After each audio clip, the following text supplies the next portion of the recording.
এই সপ্তাহে বলিউডের প্রেক্ষাগৃহে মুক্তির অপেক্ষায় আছে মিস্টার পারফেকশনালিস্ট আমির খানের ছবি হ্যাপি প্যাটেল খতরনাক জাসুস। অ্যাকশন আর কমেডির মিশেলে তৈরি যে সিনেমাটি যৌথভাবে পরিচালনা করেছেন বীর দাস ও কবি শাস্ত্রী, যেখানে আমির খানের পাশাপাশি আরও অভিনয় করতে দেখা গেছে বীর দাস, অভিষেক ভ্যালেরিও এবং অ্যালি ফ্লোরি ফস্টেকে।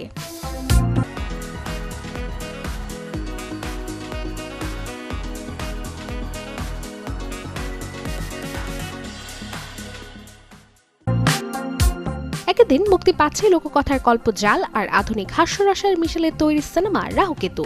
বিপুল ভাগ পরিচালনায় যে ছবিতে অভিনয় করেছেন পুলকিত সম্রাট, বরুণ শর্মা ও শালিনী পান্ডে। কমেডি অ্যাডভেঞ্চার ঘরানার এই সিনেমাটিতে ভর করবে ফ্যান্টাসি, কৌতুক আর দেশজ সংস্কৃতির রঙে, যেখানে হাসির ফাঁকে লুকিয়ে থাকবে বিস্ময়।